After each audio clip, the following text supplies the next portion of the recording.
Selamat pagi, salam sejahtera. Kembali bertemu dengan Pak Rasadianto pada pelajaran hari ini. Pada pagi hari ini, Pak Rasadianto akan memberikan pelajaran tematik, yaitu tema 1, subtema 3, pembelajaran 1 dan 2 mengenai pertumbuhan hewan. Selain pertumbuhan hewan, kita juga akan belajar mengenai menggambar imajinatif. Juga dilanjutkan dengan perkalian bilangan. Selanjutnya kita akan bermain tali, dan selanjutnya juga kita akan membicarakan tentang pengamalan Pancasila sila kedua, yaitu ketuhanan yang Maha Esa. Anak-anak yang baik, anak-anak yang rajin, sekarang kita perhatikan penjelasan Pak Guru tentang pertumbuhan hewan. Kali ini Pak Guru akan mengajarkan pertumbuhan hewan, yaitu angsa. Tahu anak-anak angsa? Biasanya berbulu putih, lehernya panjang.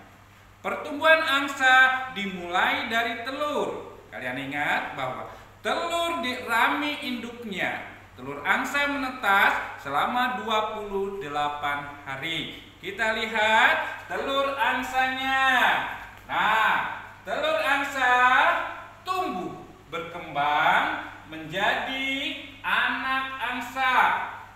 Sesudah anak angsa, kemudian tumbuh lagi menjadi angsa dewasa.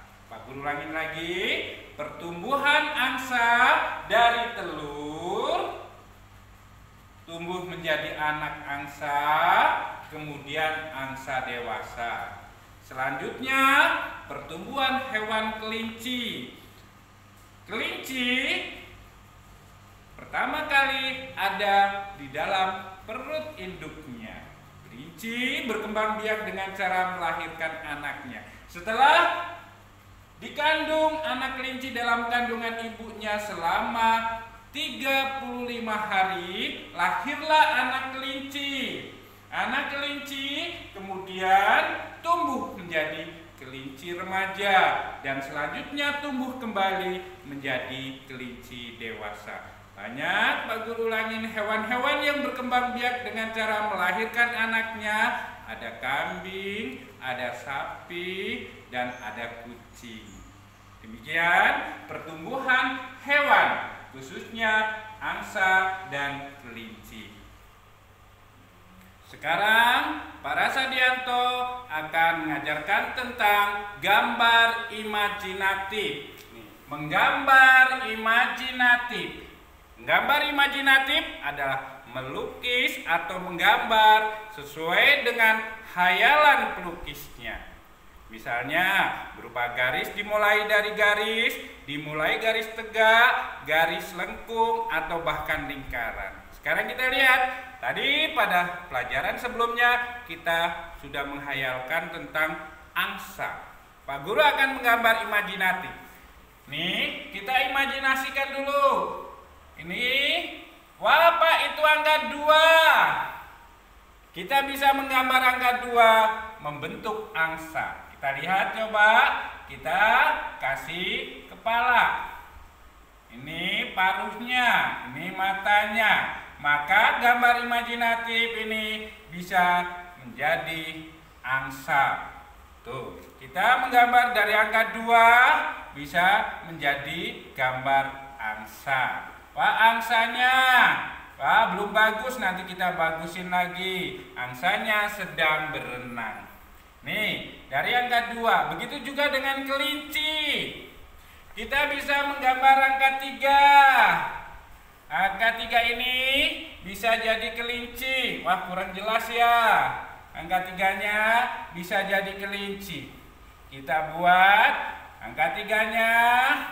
Kita kasih apa ini?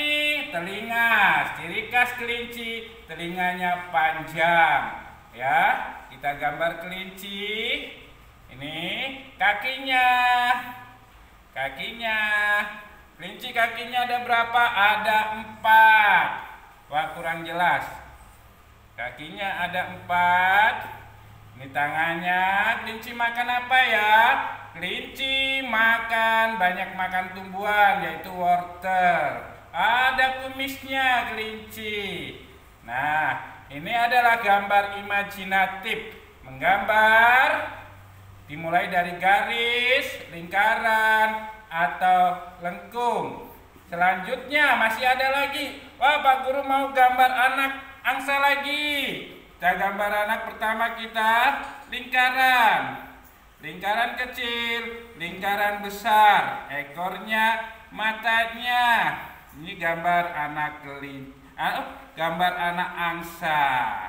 Demikian, gambar imajinatif adalah menggambar sesuai dengan khayalan pelukisnya. Demikian. Perkalian bilangan yang akan kita pelajari pada hari ini yaitu perkalian yang pernah kita pelajari di kelas 2. Ingat, tadi kita sudah belajar tentang pertumbuhan angsa. Dalam sebuah sangkar angsa ada 2 sangkar angsa. 2 sangkar angsa. Setiap sangkar ada 5 telur. Ini ada 2 sangkar angsa nih. 2 sangkar angsa. Setiap sangkar ada 5 telur angsa. Nih, kita mau menghitung semuanya. Kita lihat ada berapa? Ada berapa sangkar angsa? Ada 2. Telurnya masing-masing sangkar ada berapa? Ada 5 kali 5. Nah, dalam bentuk perkalian bisa dikatakan bahwa perkalian adalah penjumlahan berulang. Dengan demikian, kalau 2 kali 5 sama dengan 5 ditambah 5 sama dengan 10. Nah, ini kita sudah pelajari di kelas 2. Sekarang yang akan kita pelajari pada hari ini yaitu sifat pertukaran pada perkalian. Sifat pertukaran bilangan pada perkalian. Pak Guru kasih contoh. 2 kali 5 ini akan sama dengan 5 kali 2. Nah, sifat pertukaran pada perkalian ini akan kita gunakan pada perkalian bilangan yang jumlahnya besar atau jumlahnya banyak. Dengan cara bersusun. Susun ke bawah. Pak Guru kasih contoh. Perhatikan contohnya, nak. Sini, dekat-dekat. Perhatikan contohnya. Pak Guru akan mengalihkan 120 kali 2 sama dengan, kita perhatikan angka yang lebih besar dari 120 dengan 2 yaitu 120. Angka yang besar taruh di bagian atas kalau penjumlahan bersusun. 120 kali 2. 2 adalah satuan, taruh di bawah satuan. Nah, kasih tanda kali. Setelah itu, semua bilangan yang di atas kita kalikan dengan angka 2. 0 kali 2 sama dengan 0. Kalian ingat bahwa setiap bilangan atau bilangan apapun kalau dikalikan dengan 0 hasilnya 0. Sudah 0 kali 2 sama dengan 0, 2 kali 2 sama dengan 4. 1 kali 2 sama dengan 2. Jadi 120 kali 2 sama dengan 240. Bagaimana, nak? Jelas? Paham? Pak Rasa kasih contoh lagi. Contoh yang kedua yaitu 253 kali 4. Wah, agak susah ini. Pak Guru ulangin lagi nanti caranya. 253 kali 4. Ini ada menyimpannya, nak. Ada menyimpannya. Belajar ndak apa-apa. Kita lihat 3 kali 4 sama dengan 12. 3 kali 4 sama dengan 12. Kita tulis 2-nya. 2. Masih 1, disimpan satunya. Satunya disimpan. Kemudian yang kedua, 5 kali 4 berapa? 5 kali 4 20. 20 ditambah 1 21. Tulis 1, 2-nya disimpan. Selanjutnya 2 kali 4. 2 kali 4 8 ditambah 2 sama dengan 10. Jawabnya 1012. Jadi 253 kali 4 sama dengan 1012. Agak susah nih nak ya, tapi kita juga harus bisa mengalihkan dengan cara menyimpan. Selanjutnya, seperti tadi Pak Guru bilang, Pak Guru hapus dulu.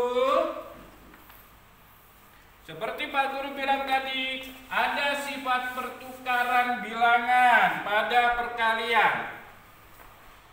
3 kali 215 sama dengan angka 3 di depan, angka 215 di belakang. Kalau ditukar sama saja dengan 215 kali 3. Tuh. Sekarang caranya dengan cara susun ke bawah. 215 kali 3. Kalikan, ini menyimpan lagi. 5 kali 3 15, tulis 5. Masih 1 disimpan. 1 kali 3 3, tambahkan 1. 1 kali 3 3, tambah 1 4. 2 kali 3 sama dengan 6. Nah, jadi 215 kali 3 sama dengan 645. Nah, selanjutnya inilah perkalian bilangan. Termasuk juga sifat pertukaran pada perkalian bilangan bisa kalian lihat di buku tematik. Nanti akan Pak Guru beritahu halaman berapa saja yang ada perkalian bilangan. Demikian untuk matematika kita hari ini. Selanjutnya akan kita lanjutkan dengan permainan tali. Selanjutnya kita akan belajar bermain lompat tali. Pada pembelajaran sebelumnya kalian sudah belajar bermain lompat tali dengan Bu Guru, ya kan? Nah, bermain lompat tali sebaiknya tidak dilakukan oleh satu orang, tapi bersama teman-teman biar tambah meriah. Biar badan menjadi sehat. Bermain lompat tali, alat-alatnya adalah tali bisa. Tali yang terbuat dari karet juga bisa. Ada pemegangnya 2 orang, ada pemain yang melompat 1 orang. Bermain lompat tali dapat menguatkan otot tangan dan otot kaki. Bagi pemegang tali, otot tangannya akan menjadi lebih kuat. Dan otot kakinya bagi yang melompat juga menjadi lebih kuat. Nah, biasanya dalam permainan bersama, dalam berolahraga bersama, kita selalu ada kendala-kendala, yaitu ada kesalahan, ada kepandaian, ada saling menghormati. Dalam permainan lompat tali, apabila ada yang mengalami kekeliruan, harus kita maafkan. Kita juga harus menghormati dan menghargai teman lain. Tidak boleh saling mengejek. Ingat bahwa menghargai dan menghormati teman merupakan pengamalan sila kedua Pancasila yang berbunyi kemanusiaan yang adil dan beradab. Banyak anak-anak yang harus kita lakukan. Banyak yang harus kita amalkan sesuai dengan Pengamalan sila kedua Pancasila, saling menghargai, saling menghormati, dan saling membantu. Itulah pengamalan Pancasila sila kedua yang berbunyi kemanusiaan yang adil dan beradab. Demikian pelajaran kita hari ini. Kita kembali membuka buku tematiknya. Kita ambil buku tematiknya. Ya, kita buka buku tematik. Kita buka halaman 94 sampai dengan 116. Kita pelajari, kita jawab soal-soal yang ada di sana. Karena kita belajar di rumah, mari kita belajar dengan penuh semangat. Demikian pelajaran kita hari ini, dan terima kasih.